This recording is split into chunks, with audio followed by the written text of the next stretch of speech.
Thailand, Laos, dan Tiongkok tetap diam, tetapi Indonesia berbeda. Hanya dalam satu hari, situasinya berubah total. Judul berita utama dunia hari itu hanya satu. Indonesia telah bergerak. Indonesia telah menahan diri cukup lama. Ketika warganya menghilang di luar negeri dan hanya keheningan yang kembali, mereka membuat satu keputusan. Sekarang, kami akan turun tangan langsung. Sejak hari itu, seluruh Kamboja terguncang, dan media terperangah. Tidak ada ancaman apapun. Tidak ada kekuatan militer. Namun, hasilnya luar biasa. Ketika Indonesia menunjukkan kekuatannya, organisasi kejahatan itu berhamburan, dan dunia menyoroti Indonesia. Apa yang sebenarnya terjadi di sana pada hari itu? Jika Anda menyukai video ini setelah menonton, silakan tekan tombol suka dan berlangganan. Dukungan Anda sangat berarti bagi saya. Mari kita mulai. Selama 20 tahun, saya telah mendokumentasikan medan perang, di tempat di mana tembakan bergema, bom berjatuhan, dan darah mengalir, dari gurun di Timur Tengah, pegunungan di Balkan, hingga zona konflik di Afrika. Saya hidup dengan keyakinan bahwa itulah perang. Tapi, suatu hari, saya menyaksikan jenis perang yang sama sekali berbeda. Tidak ada satupun senjata, tidak ada ledakan, tetapi satu negara bertekuk lutut. Perang itu dimulai dalam kegelapan Kamboja, dan dunia berubah total sejak hari itu. Ini adalah perang senyap. Nama saya Alexander Kile. Seorang ahli strategi keamanan internasional dari Inggris.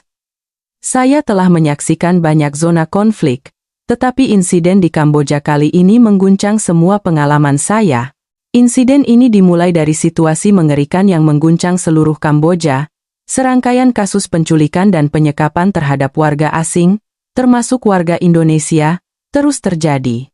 Di seluruh Kamboja, dari Phnom Penh, Sihanoukville, hingga Battambang, orang-orang mulai menghilang satu persatu. Suatu hari, sebuah video di media sosial mulai menyebar dengan cepat. Di balik jeruji besi, wajah seorang pemuda terlihat samar-samar, dan di atasnya, sebuah bola lampu redup berkedip-kedip. Tolong, selamatkan saya. Saya orang Indonesia. Video itu, di mana ia berteriak meminta tolong dalam bahasa Indonesia dengan suara bergetar, membuat hati siapapun yang melihatnya membeku. Video itu menyebar ke seluruh Asia dalam sekejap, dan kemarahan serta jeritan orang-orang memenuhi media sosial. Namun, ada fakta yang lebih mengejutkan. Ini bukan kasus pertama. Hasil investigasi menunjukkan bahwa dalam 6 bulan terakhir, 27 kasus serupa telah dilaporkan di Kamboja saja. Korbannya bukan hanya warga Indonesia. Ada juga warga Thailand, Vietnam, dan Malaysia. Bukti-bukti mulai terungkap bahwa seluruh Asia Tenggara sedang dilahap oleh jaringan kejahatan raksasa. Saya segera berangkat ke lokasi.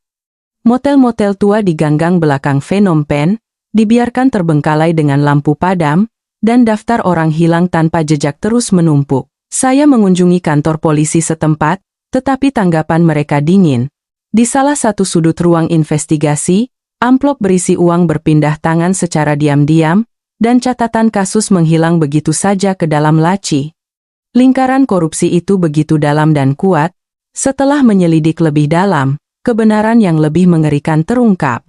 Organisasi kejahatan itu terkait erat dengan jaringan kekerasan Tiongkok dan membentuk kartel raksasa yang menghubungkan penipuan online, perdagangan manusia, dan pencucian uang.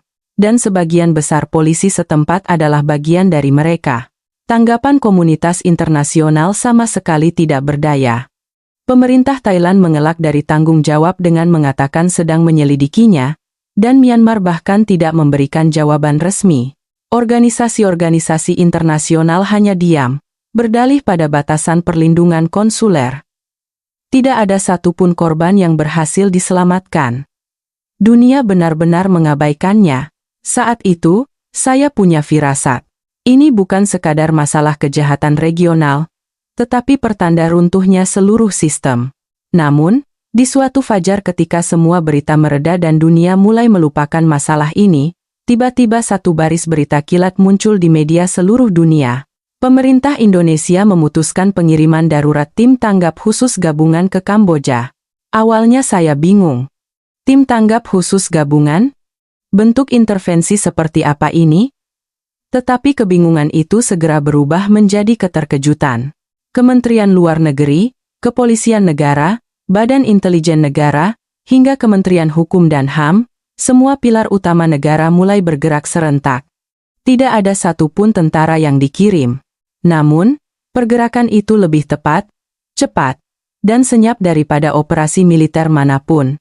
Orang-orang berjas hitam berkumpul diam-diam, deru mesin pesawat dini hari, dan prosedur keberangkatan yang berlangsung dalam keheningan. Semuanya berjalan tanpa suara, tetapi bobotnya bisa dirasakan oleh siapapun. Selama 20 tahun menangani banyak daerah konflik, saya belum pernah melihat respons tingkat negara yang begitu cepat dan canggih. Stasiun-stasiun televisi utama Thailand serentak menyiarkan berita darurat. Saat Indonesia bergerak, Kamboja menahan napas. Suara pembawa berita dipenuhi dengan keterkejutan dan ketegangan. Di media sosial, tagar Indonesia akhirnya bertindak menyebar dengan cepat, dan media di seluruh Asia Tenggara mulai mengamati situasi ini dengan pandangan yang bercampur antara kewaspadaan dan keingintahuan. Artikel-artikel analisis yang menyatakan bahwa perang tanpa setetes darah telah mulai bermunculan. Saat itu saya merasakan dengan kuat. Sesuatu yang besar secara historis sedang dimulai. Selama beberapa hari pertama, saya berusaha mempertahankan sikap sebagai pengamat yang dingin. Apakah pantas bagi sebuah negara untuk campur tangan langsung dalam masalah seperti ini? Bukankah ini respons yang berlebihan?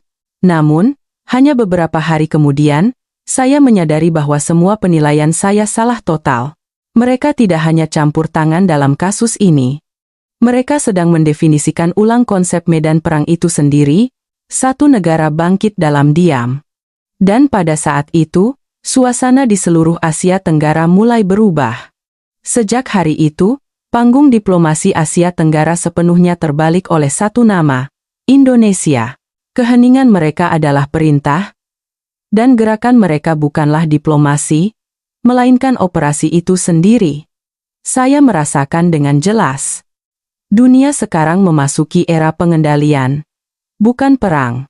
Tim tanggap khusus Indonesia tiba di Kamboja, dan hal-hal aneh mulai terjadi di seluruh ibu kota Phnom Penh. Pemadaman listrik terjadi berulang kali, dan jaringan komunikasi utama mulai terputus satu persatu. Awalnya terlihat seperti masalah teknis biasa, tetapi semua orang segera menyadari bahwa bukan itu masalahnya. Gedung-gedung kedutaan diblokade, dan dokumen-dokumen rahasia dari dalam kepolisian setempat mulai bocor keluar. Tidak ada yang tahu siapa yang bertarung, atau dari mana serangan itu dimulai. Namun, semua orang bisa merasakan bahwa seluruh suasana kota dikendalikan dengan sempurna oleh kekuatan tak terlihat. Saya berhasil mendapatkan sebuah laporan rahasia melalui informan lokal. Judul dokumen itu adalah T-Protokol, Strategi Keruntuhan Tanpa Darah. Ketika pertama kali melihat judul itu, saya bingung. Saya tidak bisa membayangkan apa arti kata keruntuhan tanpa darah. Tetapi saat saya membaca isinya, saya merasakan getaran yang membuat tulang punggung saya merinding. Laporan itu merangkum intinya dalam satu kalimat, menghentikan jantung lawan tanpa meneteskan setetes darah pun. Ini bukan operasi militer. Ini adalah operasi tekanan 4 lapis yang menargetkan informasi, keuangan, diplomasi, dan opini publik secara bersamaan. Strateginya bukan untuk melumpuhkan pasukan musuh, tetapi untuk menciptakan lingkungan di mana musuh tidak bisa bergerak. Dan strategi itu sudah dijalankan. Di kota-kota utama Kamboja, modal asing mulai ditarik, dan jaringan keuangan perlahan-lahan lumpuh. Rekening-rekening bank tempat organisasi kriminal menyembunyikan dana mereka dibekukan satu persatu, dan tempat penukaran uang ilegal yang digunakan untuk mencuci uang ditutup berantai. Yang mengejutkan adalah semua ini dilakukan secara akurat sesuai dengan prosedur hukum. Tidak ada satupun senjata yang digunakan, tetapi napas organisasi kriminal itu benar-benar tercekat. Di lobi sebuah hotel mewah di Sihanoukville, saya menyaksikan pemandangan yang aneh. Orang-orang yang diduga anggota organisasi kriminal sedang tergesa-gesa mengemasi barang-barang mereka dan check out. Wajah mereka penuh ketakutan. Mereka tidak tahu apa yang mereka lawan, hanya naluri untuk melarikan diri yang menggerakkan mereka. Para pemimpin organisasi kriminal mulai melarikan diri. Mobil-mobil hitam bergegas keluar dari titik-titik utama di Sihanoukville, dan jalan menuju perbatasan menjadi macet dalam sekejap. Kota itu runtuh dalam diam, tanpa pertumpahan darah. Menyaksikan semua ini dari lapangan, saya menyadari satu hal. Ini bukan perang, melainkan proses pembongkaran yang presisi. Bukan meledakkan sebuah gedung, melainkan operasi semacam menghilangkan pilar satu persatu agar gedung itu runtuh dengan sendirinya. Di sebuah kafe di Phnom Penh, saya bertemu dengan seorang jurnalis lokal. Dia menghisap rokoknya dalam-dalam dan berkata dengan suara rendah, "Kami sudah lama tahu tentang organisasi-organisasi ini, tetapi tidak ada yang bisa menyentuh mereka. Tetapi setelah Indonesia datang," katanya, "semuanya berubah." Suaranya dipenuhi dengan kekaguman dan ketakutan secara bersamaan. Di dalam Kamboja, pejabat tinggi pemerintah memprotes sanksi Indonesia yang dianggap terlalu keras, tetapi sudah terlambat. Juru bicara kantor Perdana Menteri mengadakan konferensi pers darurat, tetapi suaranya bergetar dan tidak meyakinkan. Reaksi komunitas internasional justru penuh keheranan. Media-media utama di Thailand dan Vietnam secara bersamaan menyiarkan laporan khusus. Indonesia tidak berperang, tetapi mereka menang. Sebuah stasiun televisi di Indonesia menyatakannya lebih blak-blakan. Ini bukan diplomasi, ini seni. Saat itu saya mengerti dengan pasti. Ini bukan perang militer, melainkan peretasan tingkat negara. Malam di kota yang jaringan komunikasinya terputus terasa sunyi. Dalam kesunyian itu, ada lampu merah, lift yang berhenti, jam yang mati, dan bisikan cemas orang-orang dalam kegelapan. Semuanya berhenti dalam diam, tetapi di dalam keheningan itu mengalir tekanan yang luar biasa. Saya berdiri di dekat jendela hotel, memandangi kota, jalanan kosong, dan hanya beberapa lampu jalan yang bersinar redup. Meskipun ini adalah waktu yang biasanya ramai, orang-orang bersembunyi di rumah mereka. Semua orang secara naluriah merasakan bahwa kekuatan besar telah menguasai kota ini. Tidak ada suara tembakan, tetapi seluruh kota sedang menyerah. Ini adalah perang di mana tidak ada yang tahu siapa yang bertarung. Tetapi semua orang kalah. Mereka mengepung dengan informasi, menekan dengan data, dan mengendalikan dengan sistem. Ini bukan diplomasi, melainkan pembongkaran yang presisi. Saat melewati kantor polisi setempat, saya merasakan suasana yang berbeda dari biasanya. Wajah para petugas polisi tegang, dan rapat darurat sedang berlangsung di dalam gedung. Rumor bahwa dokumen internal telah bocor ternyata benar. Bukti-bukti korupsi mulai terungkap satu persatu, dan sekarang mereka harus mengkhawatirkan masa depan mereka sendiri. Saya menulis di buku catatan saya, mereka hampir tidak bergerak, tetapi semua jalur napas lawan tersumbat, kota berhenti, dan peta kekuasaan berubah. Tidak ada satupun senjata yang digunakan. Ini bukan pamer kekuatan, melainkan seni pengendalian. Saya menamai operasi ini, perang tanpa bayangan, perang yang benar-benar tidak meninggalkan bayangan. Bukan untuk menghancurkan musuh, tetapi membuat musuh hancur dengan sendirinya. Dunia sedang menyaksikan cara perang yang baru. Dan saya yakin, cara ini akan menjadi model baru untuk penyelesaian konflik internasional di masa depan. Indonesia bergerak. Pengumuman bahwa proyek kerjasama sumber daya air Sungai Mekong dan bantuan pembangunan resmi akan dihentikan sepenuhnya telah dirilis. Ketika pertama kali mendengar berita ini, saya tidak sepenuhnya memahami artinya. Menghentikan kerjasama air, apa artinya itu? Tetapi saya segera menyadari bobot keputusan itu. Sungai Mekong yang membelah jantung Kamboja berhenti.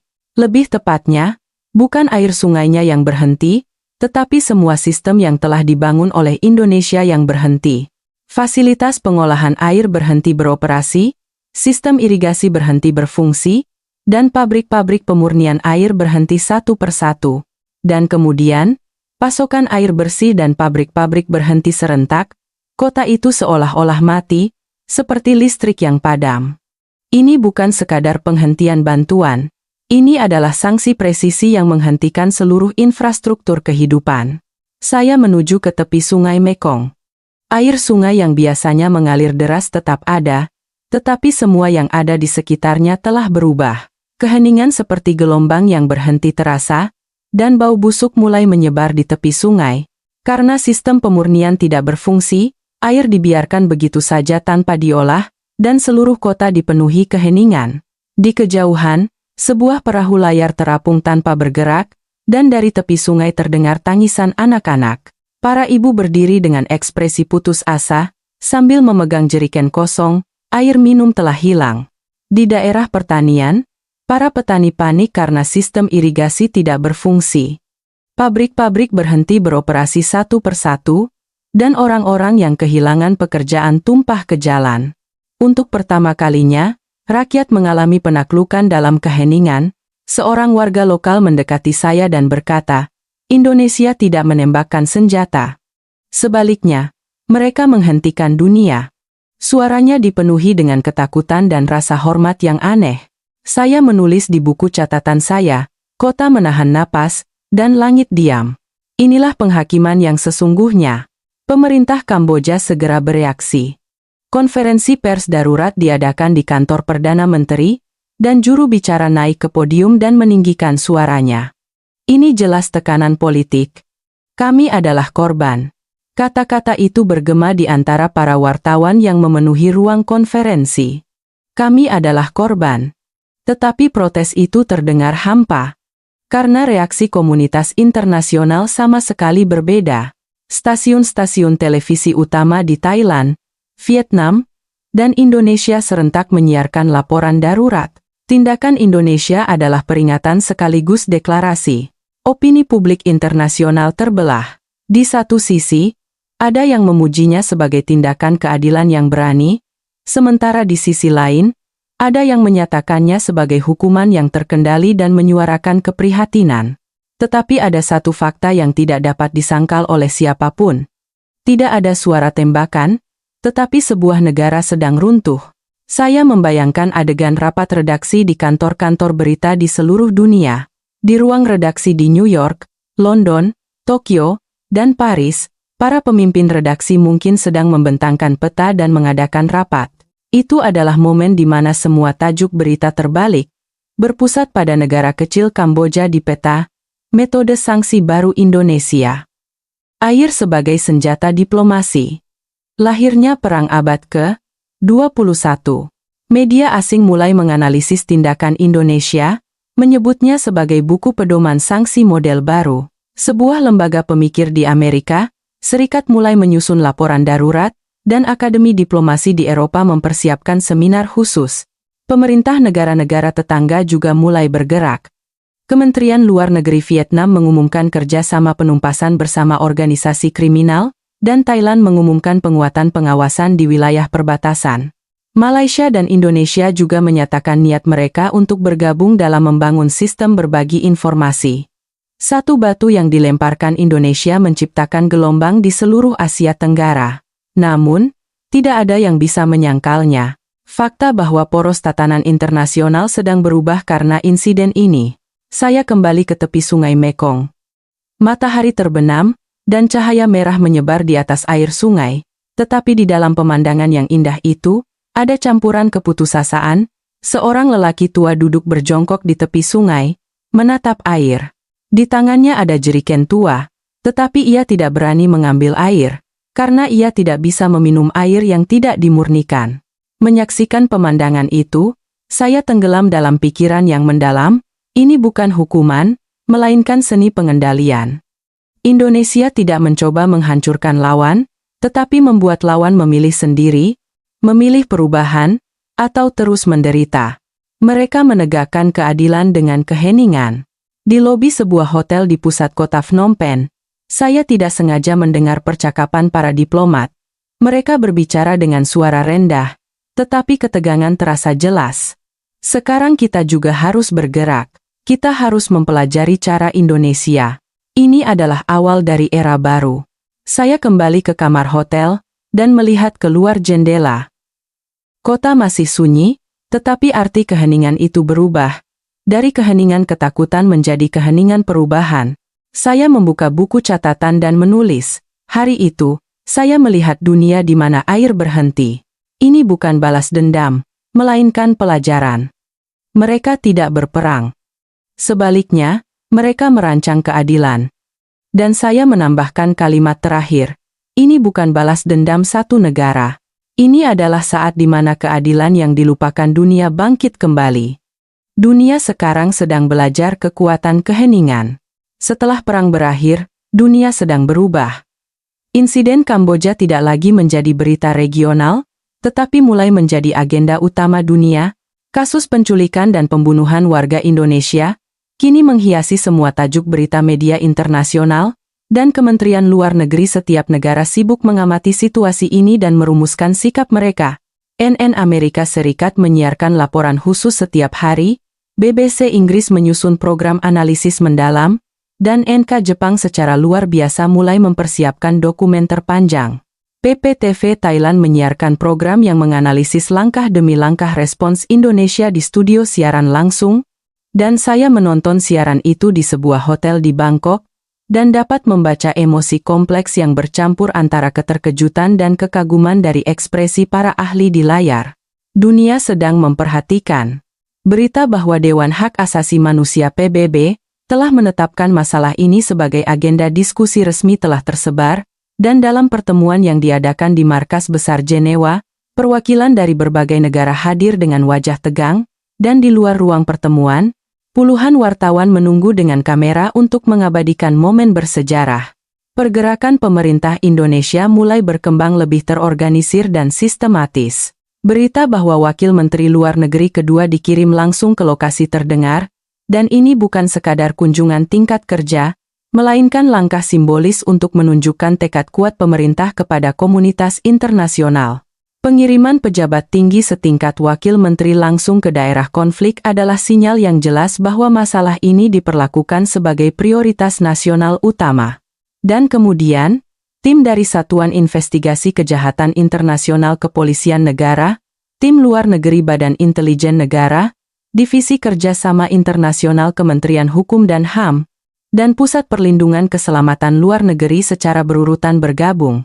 Meskipun tidak ada nama resmi, media asing mulai menyebut organisasi ini sebagai model respons krisis luar negeri ala Indonesia, dan para ahli keamanan dari berbagai negara mulai mengumpulkan data untuk mempelajari model ini. Saya menyaksikan kedatangan mereka dari jauh di Bandara Phnom Penh. Tidak ada upacara penyambutan yang meriah, tidak ada konferensi pers yang riuh, tetapi dalam sosok orang-orang berjas hitam yang diam-diam keluar dari gerbang kedatangan, terkandung ketegasan dan tekad yang tak terlukiskan dengan kata-kata. Indonesia sekali lagi mengeluarkan kartunya. Pengumuman bahwa sebagian dari bantuan pembangunan resmi, atau ODA, akan ditangguhkan secara bertahap dirilis. Dalam kondisi di mana proyek Sungai Mekong sudah dihentikan, penangguhan bantuan tambahan merupakan pukulan fatal bagi perekonomian Kamboja. Pemerintah Kamboja segera memprotes, tetapi protes itu tidak mendapatkan daya tarik di komunitas internasional. Sebaliknya, reaksi negara-negara tetangga lebih menarik. Kementerian Luar Negeri Vietnam segera mengumumkan penguatan saluran kerja sama dengan Indonesia. Kementerian Luar Negeri Thailand secara resmi mengusulkan pembentukan sistem respons bersama ASEAN Indonesia, dan Malaysia serta Singapura juga menyatakan niat mereka untuk berpartisipasi dalam sistem berbagi informasi kejahatan. Keretakan dalam diplomasi Sungai Mekong mulai muncul, dan sistem kerjasama baru yang berpusat pada Indonesia sedang terbentuk, sementara Kamboja semakin terisolasi di komunitas internasional. Opini publik internasional juga berubah drastis. The New York Times menerbitkan sebuah editorial yang menyatakan bahwa Indonesia telah mengangkat hukum dan keadilan sebagai senjata untuk melindungi warganya, dan inilah wujud negara yang bertanggung jawab di abad ke-21. The Washington Post lebih belak-belakan, berkomentar bahwa apa yang ditunjukkan Indonesia bukanlah kekuatan, melainkan prinsip, dan dunia harus belajar dari ini. Saya membaca editorial-editorial itu di kamar hotel saya, dan tenggelam dalam pikiran yang mendalam. Pikiran bahwa mereka tidak mengirim tentara, tetapi sebaliknya mengirim tanggung jawab, tidak meninggalkan kepala saya. Insiden ini bukan sekadar kasus kriminal, melainkan peristiwa simbolis yang mengungkap keruntuhan seluruh sistem tatanan internasional dan tekad kuat satu negara mulai menggerakkan dunia. Di markas besar PBB, adegan yang lebih dramatis terjadi. Perwakilan Indonesia mendapatkan kesempatan berbicara dalam rapat Dewan Keamanan, dan kamera sejenak menangkap wajahnya.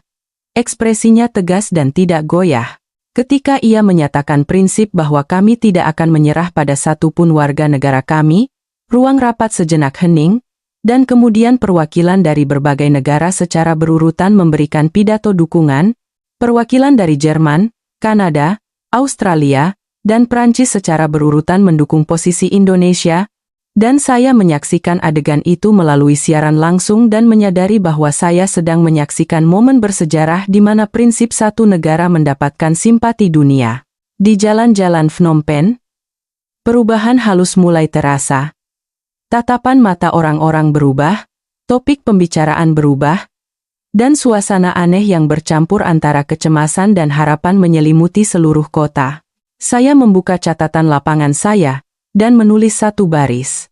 Bahwa saya belajar bahwa diplomasi bisa lebih kuat dari perang. Ini bukan sekadar respons terhadap insiden penyanderaan. Ini adalah panggung untuk menguji konsep negara kuat yang bertanggung jawab itu sendiri, dan Indonesia melewati ujian itu dengan diam-diam tetapi pasti. Tatanan internasional sekarang sedang dibentuk kembali. Tergantung pada siapa yang bergerak lebih dulu.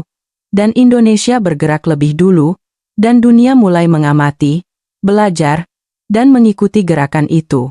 Saya melihat keluar jendela. Sungai Mekong terlihat di kejauhan, matahari terbenam, dan cahaya merah menyebar di atas air sungai. Angin perubahan sedang berhembus. Angin yang sunyi tetapi kuat, yang tidak bisa dihentikan oleh siapapun. Sementara dunia memperhatikan respons diplomatik Indonesia, di tempat yang tak terlihat, perang dimensi lain sedang berlangsung sengit. Agen-agen intelijen Indonesia mulai diterjunkan secara diam-diam di Kamboja, Laos, dan Thailand. Misi mereka jelas, tetapi tidak ada yang mengungkapkan keberadaan mereka. Melacak aliran dana organisasi penipuan online dan penculikan, menemukan para korban, dan memberantas akar jaringan kejahatan sepenuhnya adalah tujuan mereka. Ini bukan operasi militer, tetapi operasi yang lebih presisi dan teliti daripada pertempuran manapun, dan semuanya berjalan dalam ketegangan yang tidak memungkinkan adanya kesalahan sekecil apapun. Interpol dan Asianapol, Badan Kerjasama Kepolisian ASEAN, bergabung dalam sistem kerjasama, dan informasi dari setiap negara mulai dibagikan secara real-time, dan rute pergerakan organisasi kejahatan dilacak satu persatu. Jaringan informasi raksasa yang dipimpin oleh Indonesia ini menutupi seluruh Asia Tenggara seperti jaring laba-laba, dan organisasi kejahatan itu perlahan-lahan terkepung tanpa menyadarinya. 4 titik utama digerebek hampir bersamaan. Di sebuah bangunan terbengkalai di Sihanoukville, lebih dari 20 korban diselamatkan. Di sebuah pusat panggilan ilegal di pinggiran Phnom Penh, puluhan komputer dan semua bukti kejahatan disita. Di sebuah tempat persembunyian di wilayah perbatasan Thailand, tokoh-tokoh tingkat pimpinan organisasi ditangkap. Dan di sebuah hotel di Laos, buku-buku tebal yang terkait dengan pencucian uang ditemukan. Yang mengejutkan adalah bahwa semua operasi ini dilakukan hampir serentak. Organisasi kejahatan itu terkepung sempurna, tanpa sempat melarikan diri atau memusnahkan bukti. Dan para korban perdagangan manusia mulai dipindahkan ke tempat yang aman satu persatu. Saya menuju ke Sihanoukville. Bangunan tempat operasi penyelamatan berlangsung adalah bangunan 4 lantai tua di pinggiran kota. Dari luar, terlihat seperti gedung kantor biasa, tetapi di dalamnya, puluhan orang ditahan dan dipaksa melakukan panggilan penipuan. Di depan gedung, mobil-mobil polisi masih terparkir, dan di pintu masuk gedung, pita pembatas kuning bergoyang ditiup angin. Di sekitarnya, penduduk setempat berkumpul dengan tatapan penasaran, saling bercerita tentang apa yang telah terjadi. Seorang petugas polisi setempat mendekati saya. Dia menghela napas dan berkata, "Kami sudah lama tahu tentang organisasi ini, tetapi kami tidak bisa menyentuhnya," dan mengaku bahwa semuanya baru mulai bergerak setelah tim Indonesia datang. Suaranya dipenuhi dengan rasa malu dan kelegaan, dan ekspresinya seolah-olah rasa bersalah yang telah lama dipendam akhirnya teratasi. Saya sempat bertemu dengan salah satu korban yang diselamatkan. Dia adalah seorang pemuda dari Vietnam. Dengan suara bergetar, dia berkata bahwa dia sudah menyerah dan berpikir tidak ada yang akan menemukan mereka. Tetapi orang-orang Indonesia datang. Mereka tidak pernah menyerah sampai akhir. Matanya berkaca-kaca, dan dari air mata itu saya bisa memahami kembali arti penyelamatan. Dan menyadari betapa kuatnya pesan bahwa sebuah negara tidak meninggalkan individu. Di dalam Kamboja, gelombang yang lebih besar terjadi. Bukti keterlibatan antara organisasi kejahatan dan polisi setempat mulai terungkap secara spesifik. Dalam buku besar yang disita, nama-nama pejabat tinggi polisi tertulis, dan jejak uang yang berpindah tangan secara teratur terlihat jelas. Bahkan nama beberapa politisi pun mulai disebut-sebut. Tekanan publik semakin kuat, dan media lokal terus-menerus memberitakan berita eksklusif. Akhirnya, beberapa pejabat tinggi, termasuk Kepala Kepolisian Nasional, mulai mendapat tekanan untuk mengundurkan diri. Juru bicara Kantor Perdana Menteri Kamboja buru-buru mengadakan konferensi pers, tetapi protesnya bahwa Indonesia bertindak terlalu keras tidak lagi meyakinkan. Berita utama di Thailand melaporkan, saat Indonesia bergerak, organisasi kejahatan melarikan diri melintasi perbatasan, tetapi jaringnya sudah dipasang. BBC Inggris menganalisis, ini bukan operasi militer, melainkan simulasi presisi keadilan. Dan media dari berbagai negara berlomba-lomba untuk meliput kasus ini secara mendalam. Di lapangan, saya mendapat kesempatan untuk bertemu singkat dengan seorang agen intelijen. Dia adalah seseorang yang wajahnya tidak bisa dipublikasikan, tetapi mata kami bertemu sejenak di ujung koridor. Di atas tas kerja yang dibawanya, ada sebuah catatan kecil tertempel. Di sana tertulis, kami bukan datang untuk berperang, tapi untuk mengambil kembali. Kalimat singkat itu sangat mengguncang hati saya. Keyakinan mereka bahwa kami datang bukan untuk berperang, tapi untuk mengambil kembali terkandung dalam satu baris itu. Dan dalam kata mengambil kembali, terkandung keadilan, kepercayaan, dan martabat manusia, dan itulah esensi dari operasi ini. Diplomasi intelijen Indonesia mulai menarik perhatian otoritas keamanan berbagai negara. Badan-badan intelijen di Amerika Serikat, Eropa, dan Asia mulai mempelajari kasus ini, dan beberapa negara sudah memulai pekerjaan untuk memasukkannya ke dalam buku pedoman keamanan mereka. Seminar darurat diadakan di lembaga-lembaga penelitian strategis di Washington dan Brussels. Tajuk berita media asing mulai berubah. Ungkapan kekuatan keheningan muncul di banyak media, diikuti oleh analisis bahwa Indonesia menggerakkan dunia tanpa meninggikan suaranya, dan penilaian bahwa ini adalah bentuk baru kekuatan nasional abad ke-21 pun muncul. Saya kembali ke kamar hotel dan menyusun laporan lapangan. Judulnya adalah Kemenangan Tanpa Setetes Darah. Ini adalah operasi lintas batas. Tetapi tidak ada senjata. Namun, medan perang jelas ada. Saya menyaksikan bentuk perang baru di mana informasi menjadi senjata dan kebenaran menjadi perisai. Mereka bergerak untuk menjaga kehormatan, dan gerakan itu sunyi tetapi kuat. Berita bahwa proyek Sungai Mekong dan bantuan pembangunan resmi yang dihentikan oleh Indonesia akan dilanjutkan kembali terdengar. Tetapi itu bukan sekadar pemulihan seperti semula. Pemerintah Kamboja akhirnya duduk di meja perundingan ulang dengan Indonesia, dan di ruang pertemuan itu, kesepakatan bersejarah tercapai. Tim investigasi gabungan Indonesia-Kamboja untuk pemberantasan organisasi kejahatan secara resmi dibentuk, penyelidikan menyeluruh terhadap polisi korup dan pejabat yang terlibat dijanjikan, dan gugus tugas perlindungan hak asasi manusia untuk perlindungan korban dan pencegahan terulangnya kasus mulai dioperasikan bersama. Ruang konferensi pers, bersama yang diadakan di sebuah gedung pemerintah di Phnom Penh, dipenuhi oleh banyak kamera dan wartawan. Adegan di mana delegasi Indonesia dan Menteri Kamboja berdiri berdampingan di podium dan menandatangani pernyataan bersama disiarkan secara langsung. Ekspresi Menteri Kamboja rumit. Tetapi di dalamnya juga ada kelegaan. Di wajah perwakilan Indonesia, bukan kegembiraan kemenangan, melainkan kepuasan diam karena telah menunaikan tanggung jawab. Ini bukan sekadar tindakan ekonomi, melainkan pesan peringatan yang didasarkan pada pemulihan kepercayaan. Pesan itu tersampaikan dengan tepat, dan Kamboja akhirnya memilih perubahan. Media-media utama di Thailand, Vietnam, dan Laos melaporkan dengan satu suara. Analisisnya adalah bahwa Indonesia tidak berperang, tetapi memiliki kekuatan untuk menghentikan segalanya, dan menggunakan kekuatan itu dengan terkendali, dan akhirnya berhasil menciptakan dialog. Yang lebih mengejutkan adalah reaksi negara-negara tetangga. Vietnam mengusulkan pembentukan sistem investigasi gabungan yang serupa dengan Indonesia. Thailand mengumumkan pengenalan sistem patroli bersama di wilayah perbatasan. Malaysia dan Indonesia meresmikan partisipasi mereka dalam jaringan berbagi informasi, dan bahkan Laos dan Myanmar menyatakan sikap mereka bahwa mereka pada prinsipnya setuju untuk memperkuat kerjasama keamanan regional. Sebuah struktur raksasa bernama Jaringan Investigasi Bersama ASEAN sedang lahir, dan di pusatnya ada Indonesia. Indonesia tidak memaksakannya, tetapi secara alami menunjukkan kepemimpinan, dan negara-negara tetangga secara sukarela mengakui dan mengikuti kepemimpinan itu. Korps Pers, di markas besar PBB, menilai kasus ini sebagai contoh langkah kemenangan yang diraih hanya dengan diplomasi dan intelijen tanpa kekuatan militer.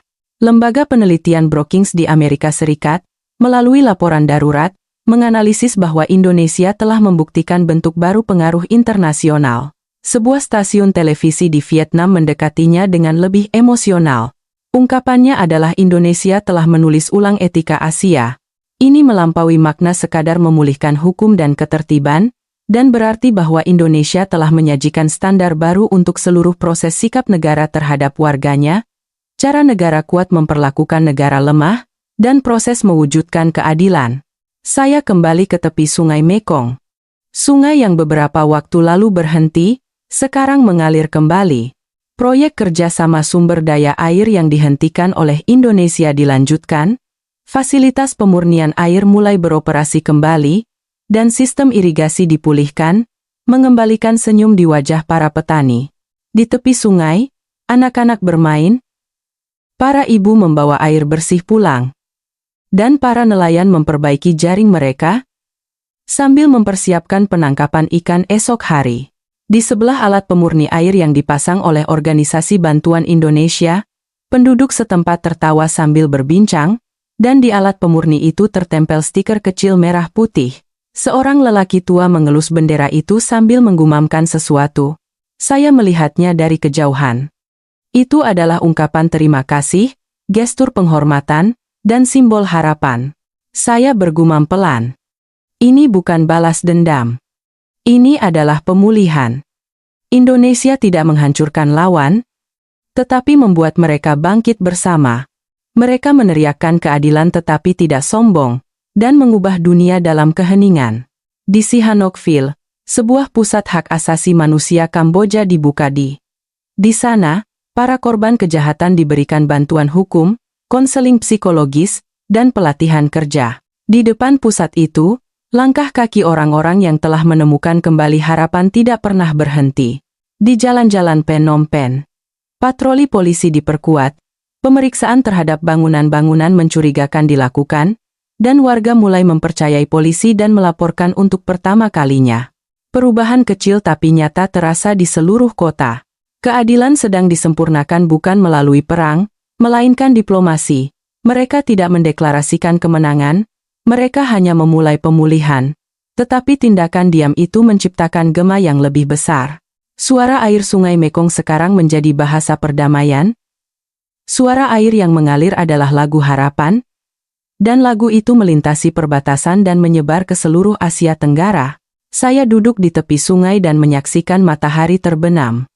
Matahari merah menghilang di balik cakrawala, dan gelombang keemasan berkilauan di atas air sungai. Suara tawa anak-anak yang terdengar dari kejauhan terbawa angin. Kekuatan sejati ada dalam keheningan.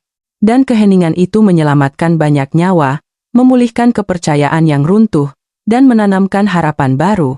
Indonesia menegakkan keadilan tanpa mengangkat senjata, menciptakan perdamaian tanpa mengirim tentara, dan menggerakkan dunia tanpa meninggikan suara. Itulah wujud negara kuat yang bertanggung jawab di abad ke-21. Segera setelah insiden ini mereda, reaksi komunitas internasional mulai berdatangan secara real-time. Media dari berbagai negara berlomba-lomba menyusun program khusus darurat yang menganalisis cara respons Indonesia.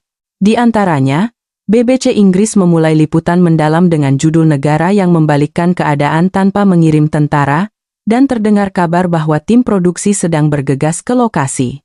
Lembaga-lembaga pemerintah di Thailand, Vietnam, dan Indonesia mulai mempelajari manual respons krisis ala Indonesia, dan Akademi Diplomasi serta Akademi Kepolisian di berbagai negara sedang mempertimbangkan untuk memasukkan kasus ini ke dalam kurikulum pendidikan mereka. Permintaan untuk mengirim praktisi ke Indonesia untuk belajar langsung terus berdatangan saat ini juga. Namun, tidak semua reaksi positif. Beberapa media barat mulai mengajukan pertanyaan, apakah ini intervensi kemanusiaan yang sejati, atau tindakan untuk memamerkan kekuatan negara adidaya baru? Perdebatan ini masih berlangsung di beberapa kalangan intelektual, dan suara-suara yang mengangkat masalah kedaulatan Kamboja masih terdengar. Di dalam Indonesia sendiri, perdebatan belum sepenuhnya mereda. Kekhawatiran bahwa responsnya berlebihan dan klaim bahwa perlindungan warga negara adalah prioritas utama masih berbenturan. Tetapi semua perdebatan itu berhenti sejenak di depan sebuah adegan yang terjadi di Jakarta beberapa waktu lalu. Konferensi pers keluarga korban yang diselamatkan. Seorang ibu naik ke podium dan berkata dengan suara bergetar, "Mereka tidak pernah menyerah pada kami sampai akhir." Satu kalimat itu menggerakkan hati para wartawan yang memenuhi ruang konferensi dan jutaan pemirsa di balik kamera, dan video itu masih terus menyebar melalui media sosial hingga sekarang. Saya mendapat kesempatan untuk bertemu dengan tim gabungan Indonesia yang masih berada di Phnom Penh. Mereka telah menyelesaikan sebagian besar misi darurat, tetapi masih melakukan tindak lanjut di lokasi. Waktu penarikan penuh belum ditentukan.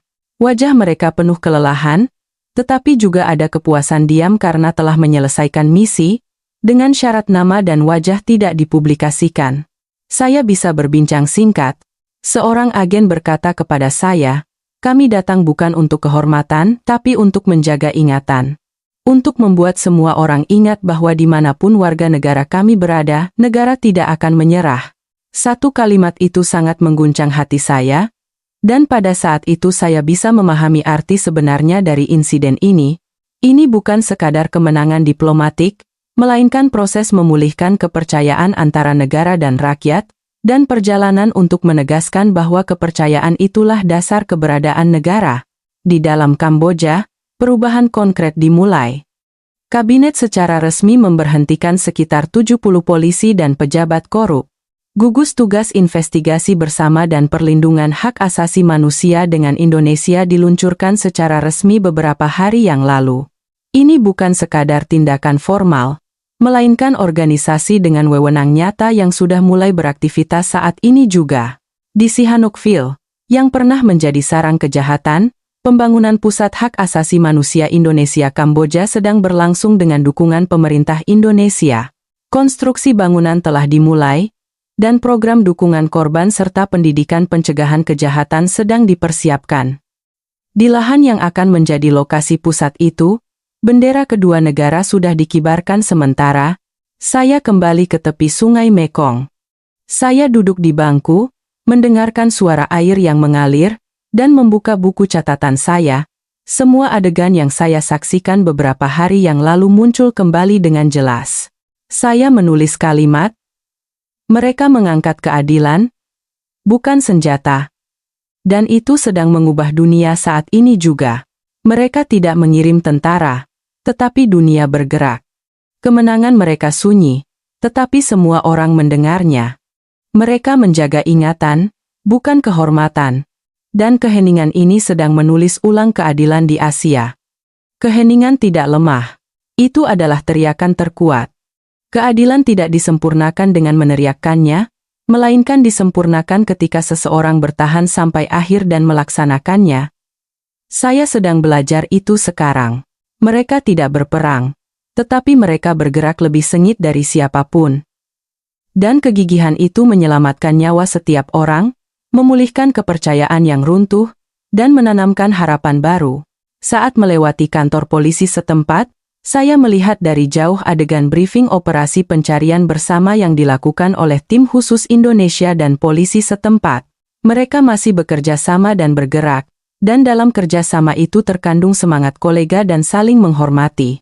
Terdengar kabar bahwa di kantor pusat BBC London, produksi dokumenter tentang insiden ini sedang didiskusikan.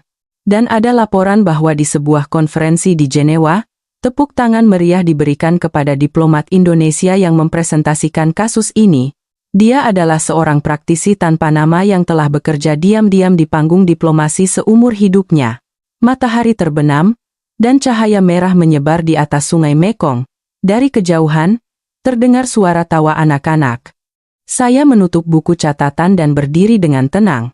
Meskipun belum semuanya berakhir, semua yang saya saksikan di sini akan selamanya tersimpan dalam diri saya, dan itu bukan sekadar catatan, melainkan pemahaman baru tentang manusia, negara, dan keadilan.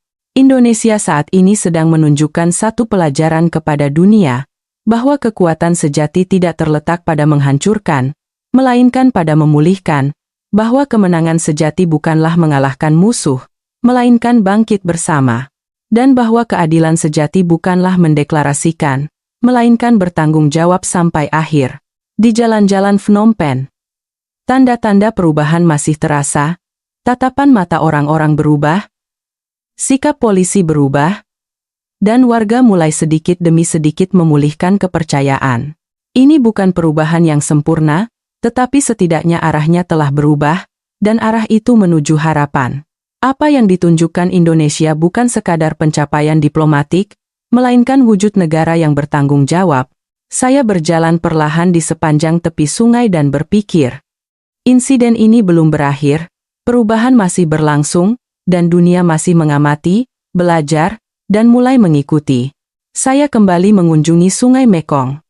Beberapa saat setelah insiden mereda, tepi sungai sunyi, tetapi jejak-jejak perubahan masih tersisa di mana-mana. Markas-markas utama organisasi kejahatan telah dibongkar. Proses pemulangan puluhan korban perdagangan manusia ke negara asal mereka masih berlangsung.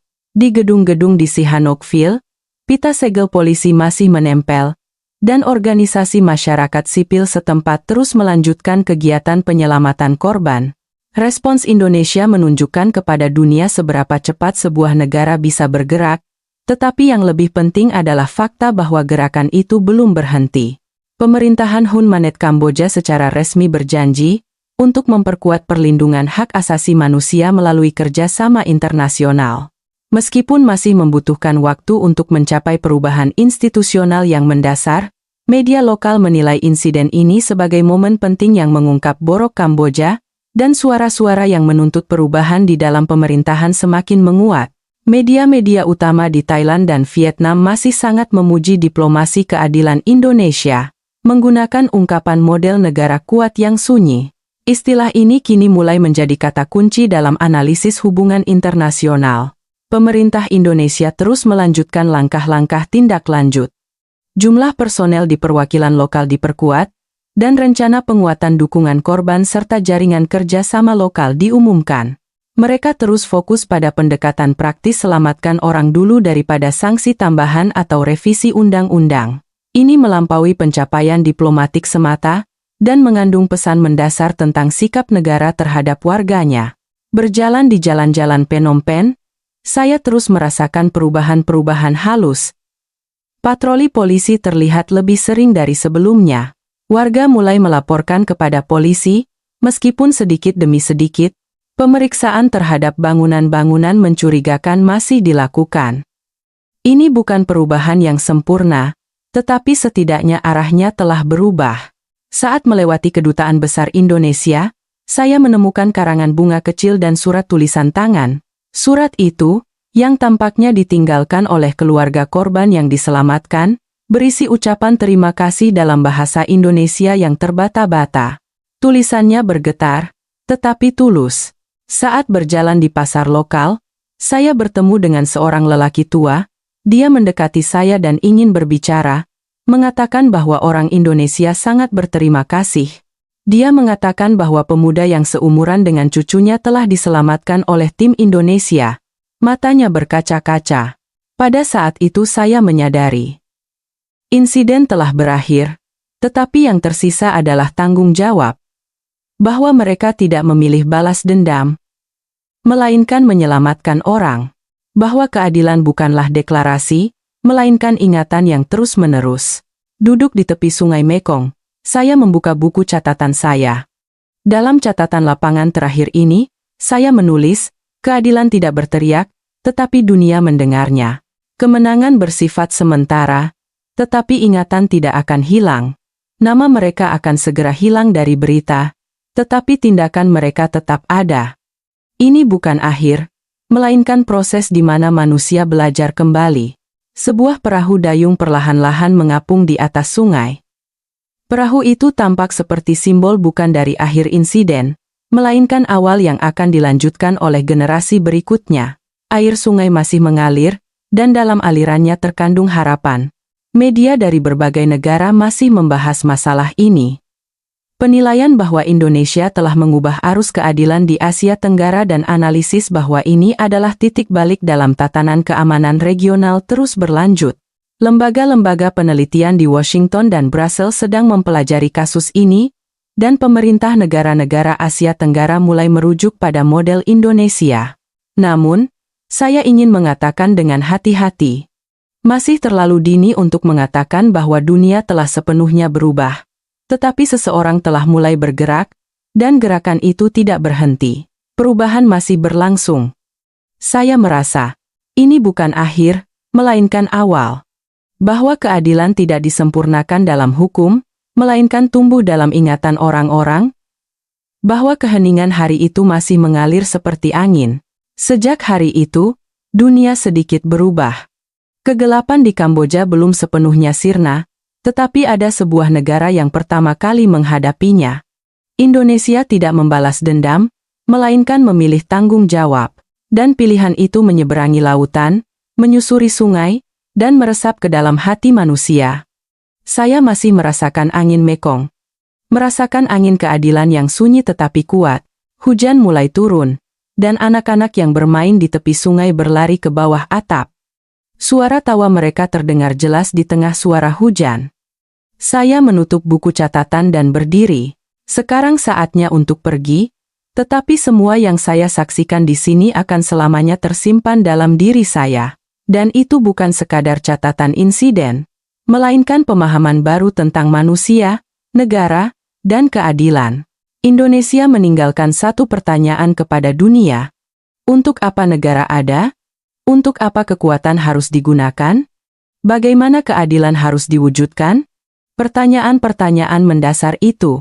Dan mereka menunjukkan jawabannya melalui tindakan.